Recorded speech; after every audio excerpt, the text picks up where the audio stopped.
This goes out to Iraq. They call Filipinos insurgents too way back. McDonald's and Walmarts, Bibles and shopping carts. America, I tear that whole country apart. Soon Baghdad youth, they'll be turning to rap and realize that white America just works like that. And maybe we can all gather up guns and then, you know, get on the floor. And maybe the president, then click, bow.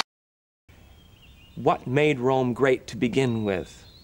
You got to go back and look.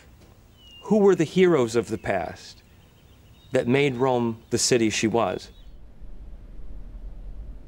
I hope that history may be the best cure for a sick mind.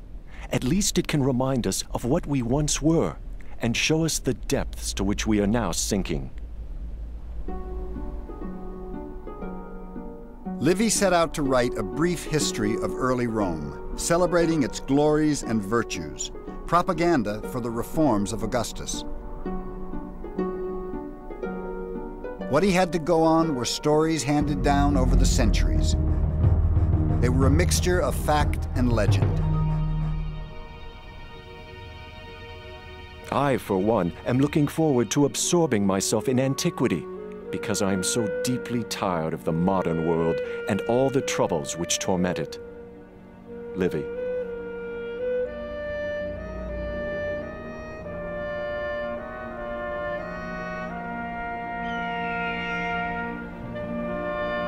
He believed Rome's mythological beginnings would reveal the stories of heroism and nobility Romans needed to hear.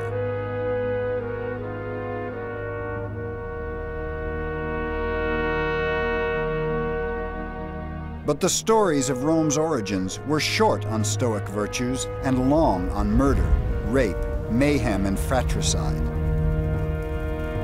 To his dismay, Livy discovered they echoed the cruel realities of the Roman world of his own day.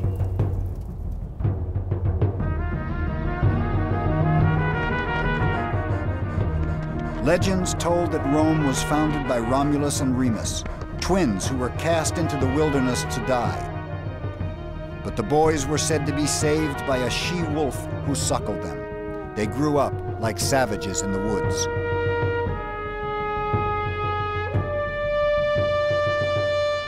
When they returned to found the city of Rome, they were filled with the simple, ferocious spirit of their wolf mother.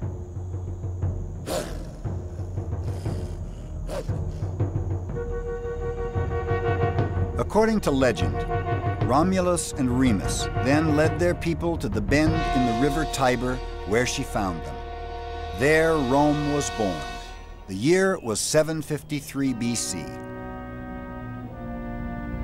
But hardly had they founded the city than the two brothers quarreled over who should be king. It was left to the augurs to decide.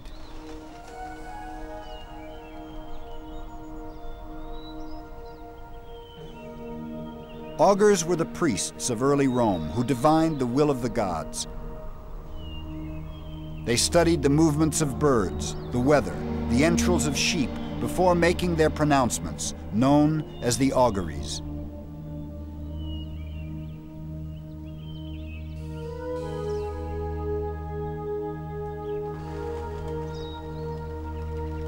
The augurs placed each brother on a hilltop, then waited.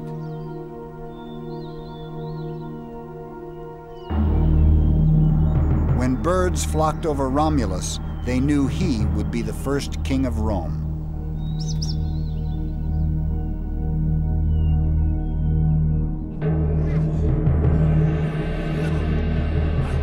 But Remus refused the augury, and the brothers fought.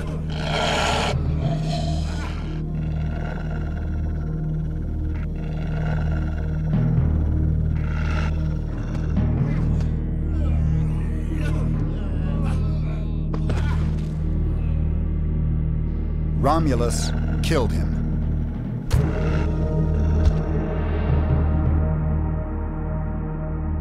The first king of Rome, suckled by a wolf, bathed in his brother's blood, walked away furious and triumphant.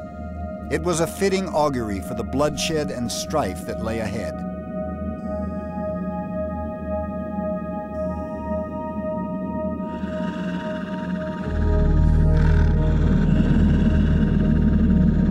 The story about Romulus killing his twin brother at the moment of the founding of the city is a very old story. It's very, very remarkable that in the late Republic, the Romans were fighting civil wars, and of course, it didn't escape their notice that this seemed to be prefigured in the myth with Romulus killing his brother. They actually thought this was a sort of curse on them, that they were fated to destroy each other.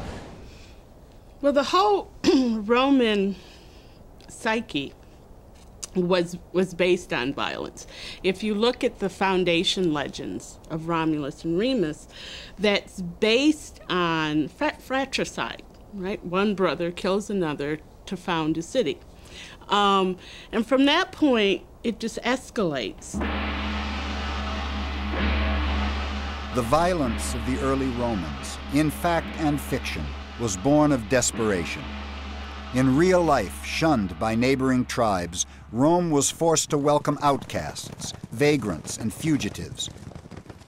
And they lured their neighbors, the Sabines, to a ritual of peacemaking. And they're all a pretty desperate lot. And Rome, the earliest community that is organized in that way, of course, is a place where no woman wants to go. So they haven't got any women, that's the first problem. And so the Romans, Romulus in particular, got an idea. New religious festival, let's invite the neighbors. Bring your wife and kids, especially the daughters.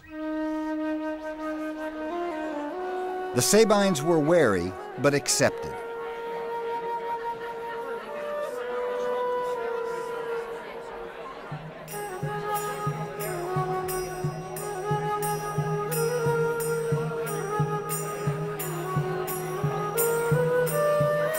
As the festivities went on into the night, the Sabines relaxed their guard. It was what the Romans were waiting for. Romulus gave the sign and they attacked. They grabbed the women and drove off the Sabine men, the ones they didn't kill.